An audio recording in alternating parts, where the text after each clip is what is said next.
Goals are major to a genuinely success-oriented person. Without them, you're just playing around. The difference between a goal-directed individual and someone without goals is like the difference between a Wimbledon champion and a kid batting a tennis ball around on a court with no net. No opponent to bring out the best in him, and no way of keeping score. Despite everything that's been written about the importance of goal setting, very few people actually put it into practice. It's always amazed me the way the average guy puts more thought and effort into planning his 2-week vacation than he devotes to planning his life. What's he taking a vacation from? He hasn't really decided what he's trying to do in life, but for 2 weeks out of the year, he just decides he wants to do something else. And this is what he plans very carefully. Challenge creates strong character, and goals represent challenge in its most positive form. Leaders have their personal goals clearly in focus, as well as the goals of the organization. In fact, one of the principal responsibilities of leadership is defining goals for the vast majority of people who aren't able to do it for themselves. Over the years, I've developed some ideas about effective goal setting, and I'd like to share those with you in a moment. And I also want to point out some traps of goal-directed behavior that aren't usually talked about, but that certainly ought to be.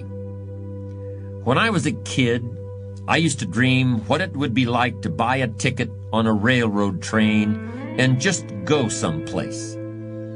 I really didn't think about where I'd be going or how long it would take to get there. I just loved the idea of getting on the train and just letting it take me someplace. I guess there's still something appealing about that idea, but it's not really the way you want to live your life as a mature human being. When you grow up, you buy a ticket on a train or a plane because you want to go someplace, and you know exactly where you're going. You may have to change planes in a different city. Your flight may be canceled, and you may have to switch to another flight. You may not feel like talking to the person seated next to you, but you will persist. You know where you're headed, and you're quite determined to get there. That's goal-directed behavior in its simplest form. There are short-term goals and long-term goals. Sometimes you're flying across the country. Other times you're just walking down to the corner grocery store. Long-term goals are the equivalent of a major journey. When you reach the point where you've achieved your long-term goals, your life will be fundamentally changed, and the process of getting to that point will transform you into a stronger, wiser, higher-performing person than you are now. How can you identify your long-term goals? On a sheet of paper or in a notebook, write these 5 headings. Number 1, what do I want to do? Number 2, what do I want to be? Number 3, what do I want to see? Number 4, what do I want to have? And number 5, where do I want to go? Now, under each of these categories, write down several possible long-term goals. Be very relaxed about this. Just allow your mind to flow and come up with 3 to 6 ideas for each category. Don't worry about a lot of details at this point, and don't spend too much time describing a particular goal. In category number 1, for example, what do I want to do? Suppose you want to write a book about the history of your family, going back to the arrival of your great-grandparents in the United States. Just quickly jot down family history. Then as you look down the list of categories, it occurs to you that you've always wanted to see the pyramids in Egypt, so you write pyramids. Keep writing down ideas as long as the list of categories continues to inspire you. You'll probably be surprised at some of the things that turn up. You may have kept a great many desires and aspirations hidden in the back of your mind, but the opportunity to write them down will move them to the forefront of your consciousness. That's one of the benefits of this technique. When you're satisfied with your list of long-term goals, read through the list once again. Then, beside each item, write the number of years that you believe it will take you to achieve that particular goal. It's best to round off the numbers into 1 year, 3 year, 5 year, 10-year categories. For example, you may estimate that it will take you 10 years to research and write the book on your family history. But you'll need only 5 years to get yourself into a position where you can take a trip to the pyramids. Create a time frame like this for every one of your long-term goals. Immediate goals, those that will take less than a year to achieve, are important too, of course, and we'll deal with those separately in a moment. When you're finished entering your time frames, there should be a fairly balanced distribution of all your goals. If there are many 1- and 3-year objectives, but only a few in the 10-year category, maybe you need to think more about what you really want your life to add up to. What kind of life you really want to build over the long run. But if there's a preponderance of 10-year goals, and relatively few of the shorter-term variety, this may be an indication that you're putting things off, that you're focused too much on where you'll be at the end of the day and not enough on what you can accomplish right now.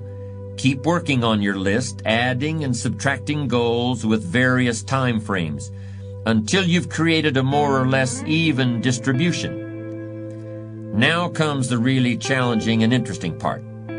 So far, you've just been adding things to the list, but now it's time to start making some selections.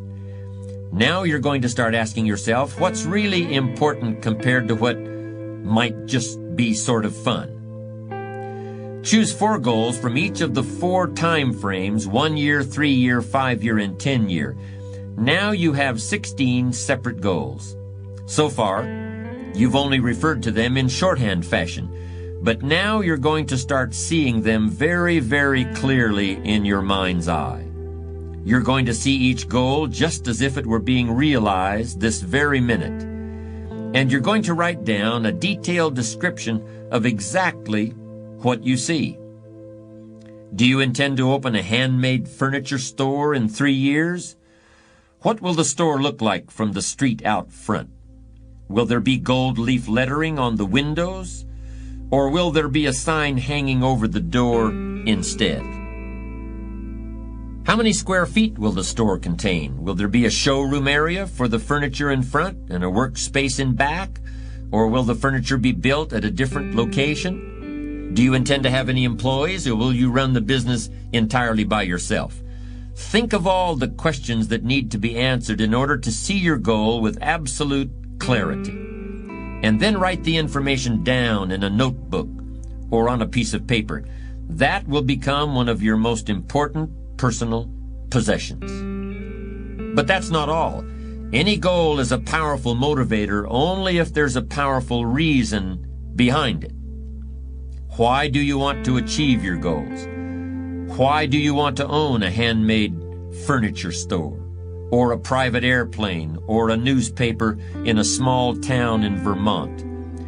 Why do you want to compete in a triathlon, or visit the Australian outback, or be the first woman in your family to earn a PhD? Write down your reasons for wanting each goal in the same degree of detail that you use to write your descriptions. If you can't find a clear and convincing reason for each of your 16 goals, do some serious reevaluating. You may have more whims or pipe dreams than real goals, and now is the time to make that discovery. Keep working on your list until you have 16 clearly envisioned, strongly motivating, long-term goals. Review what you've written at times, and keep track of your progress toward these objectives. Above all, persevere.